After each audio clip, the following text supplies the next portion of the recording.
Hi hello. ഇന്ന് ഞാൻ കൃഷിയോ നടയിലോ വിളവെടുപ്പോ ഒന്നുമല്ല, ഇന്നെൻ്റെ പച്ചക്കറി കണിക്കലും അല്ല കേട്ടോ.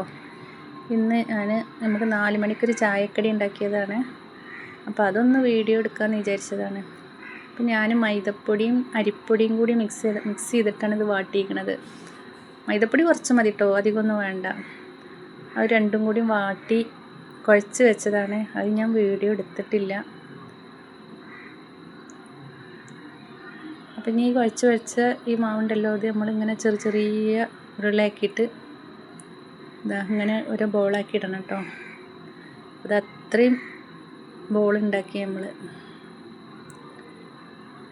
ഇതൊക്കെ നമ്മൾ ഒരു പത്തിരി മെഷീൻ എടുത്തിട്ട് അതിൽ പ്രസ് ചെയ്യാം കേട്ടോ. നമ്മൾ ആദ്യം മെഷീനൊക്കെ നല്ലോണം ഒന്ന് തുടച്ചിട്ട് ഓരോ ഉരുളി അതിൽ വെച്ചെടുക്കുകയാണ്. എന്നിട്ടൊന്ന് മെല്ലെ അമർത്തിയാൽ മതി കേട്ടോ. അധികം അമർത്തിയാൽ നമുക്ക് പത്തിരി മാതിരി ആയി വരും, അത്ര പാടില്ല. ചെറുതായിട്ടൊന്ന് പ്രസ് ചെയ്യാനേ പറ്റുള്ളൂ. നമുക്കൊരു പാകത്തിനുള്ള വലിപ്പത്തിലല്ലേ പറ്റുള്ളൂ. പിന്നെ ഇതാ ശർക്കര പൊടിച്ച് വെച്ചിട്ടുണ്ട്, തേങ്ങ ചിരകി വെച്ചിട്ടുണ്ട്.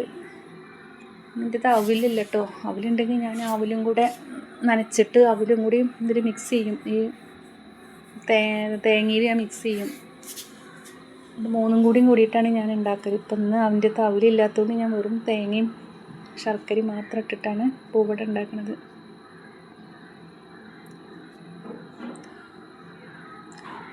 അങ്ങനെ എല്ലാവരും ഉണ്ടാക്കലുണ്ടോ പൂവട? ആരെങ്കിലും?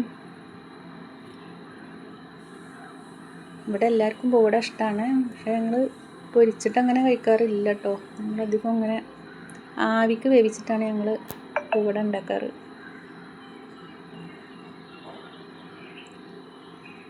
അപ്പോൾ ഇങ്ങനെ ഇതാക്കിയിട്ട് അത് നല്ലോണം ഒന്ന് പ്രസ് ചെയ്ത് കൊടുത്താൽ ആ പൂവടയൊക്കെ അവിടെ പ്രസ് ചെയ്തവിടെ നിൽക്കും. ഇനി ആവിക്ക് വേവിക്കുമ്പോൾ എന്തായാലും ഇത് പൊട്ടലുണ്ടാവും കേട്ടോ. നമ്മൾ പൊരിക്കുമ്പോൾ നമുക്ക് പൊട്ടാതെ നല്ല പൂവടയായി കിട്ടും.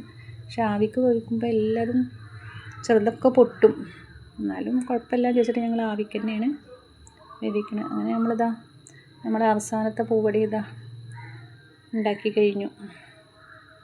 ഇനി നമ്മളിത് ആവിക്ക് വേവിക്കാൻ പോവുകയാണ്.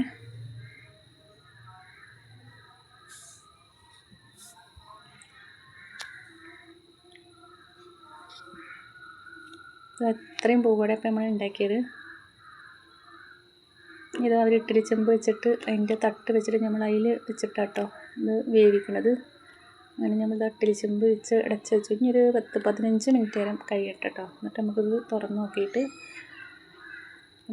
ആവിക്ക് വേവിച്ച് നമ്മുടെ പൂവടയൊക്കെ ഞാൻ എടുത്ത് വെച്ചിട്ടുണ്ട്. അപ്പം ഇന്ന് ഇത്രയേ ഉള്ളൂ. ഇഷ്ടപ്പെട്ടാൽ എല്ലാവരും സപ്പോർട്ട് ചെയ്യുക, സബ്സ്ക്രൈബ് ചെയ്യുക.